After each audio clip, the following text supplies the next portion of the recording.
So, the home dev stream number 8 has just ended for Warframe, and in it, we got a look at quite a few things, so let's jump head first in.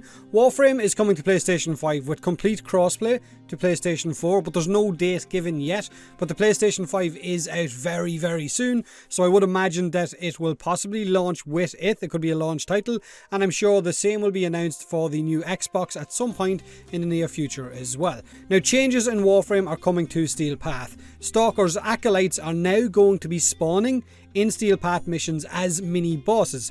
These will now be how you will farm your Steel Essence drops.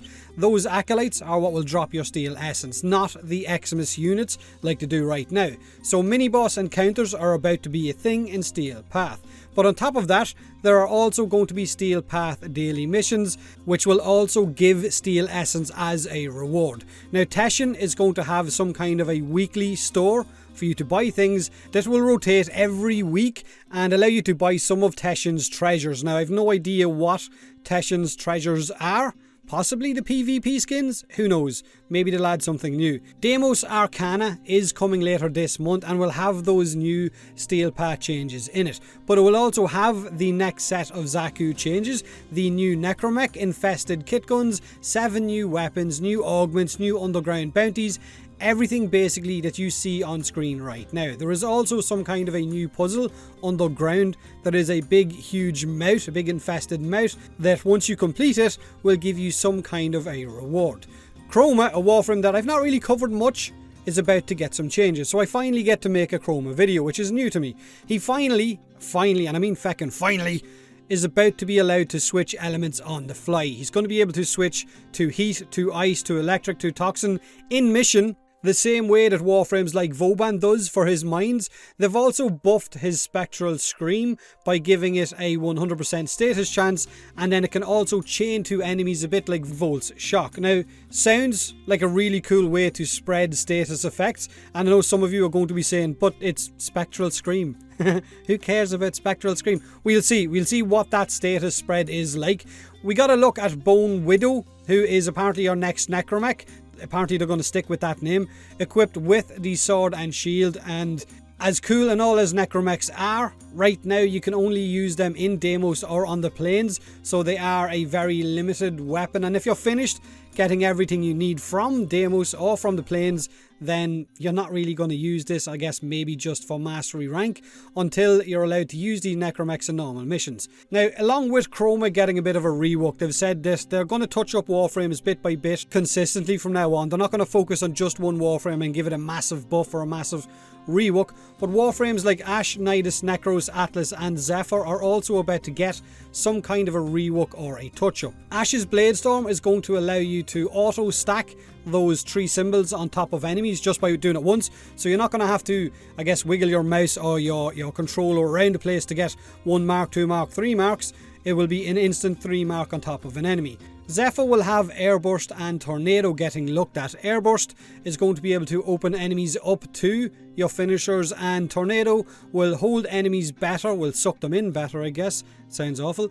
Tap for stationary tornadoes, or you can charge up the cast on the ability in order to have the tornado that moves all around the place. Now, Atlas, they are giving his Bulwark a kind of slash damage or shrapnel to it whenever enemies hit it, which sounds okay, but it's still Bulwark. Necros will soon be able to insta-kill enemies under 25% health with his Soul Punch, and apparently this will also give some kind of a heal element to your shadows. Now, Nidus will be able to have a chance to have a stack added to his stacks whenever an enemy is killed by his larva or while being held down by the larva. Now, those changes are also coming with the Deimos Arcana update later this month, as well as 4 new augments are on the way. Critical Surge is a Wisp augment that will increase your crit chance based on how far you can teleport with your Wisp between reservoirs, so the further you travel, the higher the crit chance bonus that you can get.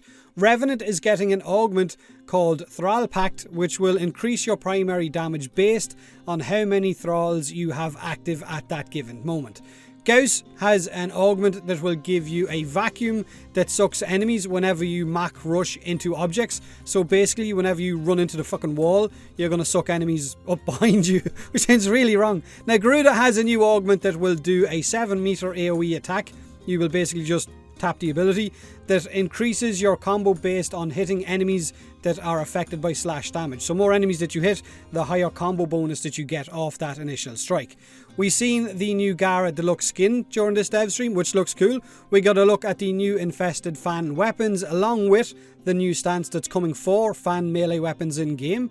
They showed off the new Necromech grenade launcher that's coming with Bone Widow, which has a charge up mechanic similar to some of the other Necromech weapons we have right now, so you can charge it up and then fire one very large grenade. Contrary to what we were hoping to see this week, we didn't get a look at Lavos' abilities, just another look at his visuals and his stance animations.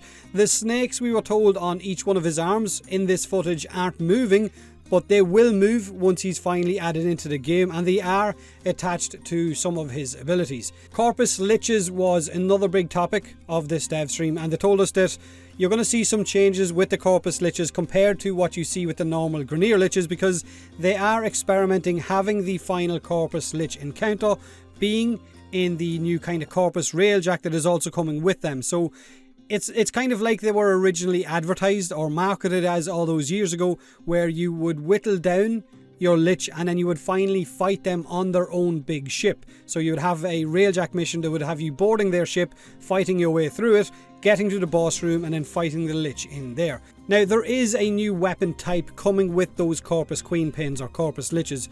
The Corpus Queenpin briefcase weapons are on the way. And I know, sounds crazy, right? But the briefcases will fit the whole, I guess, Corpus Parvus Granum business-like model, so they're going to walk around with these briefcases that will morph or transform into a weapon. And these new weapon types are a pistol, I think they mentioned an akimbo pistol, so dual wheel pistols, big melee weapon, and of course the assault rifle, which is what you're seeing this image of. They have also said that they are looking at adding Lich summoning beacons later on as well, so instead of having to run multiple missions and wait for your Lich to spawn in to finally kill the feckin' thing, you will be able to buy a Lich summoning beacon somewhere at some point, which will definitely save some of the grind. Now, apologies if my voice sounds a little bit strained in this video. I have been streaming quite a lot, but I've also coming down with a cold. Hopefully not the Rona, but coming down with a cold. But that's pretty much everything, or the main aspects of the dev stream. They did speak about a glaive rework, that there is a workshop post up on the forums right now, but I'll do a separate video going into detail about that if you are, I guess, a glaive lover. I'm not sure there's too many of them in the game right now, considering how powerful normal melee weapons are, whether there's many of you run around with a glaive and a pistol at the same time. But let me know what you think of everything you've seen in the dev stream, what you liked, what you didn't like, and so on. And as always, thanks very much for watching.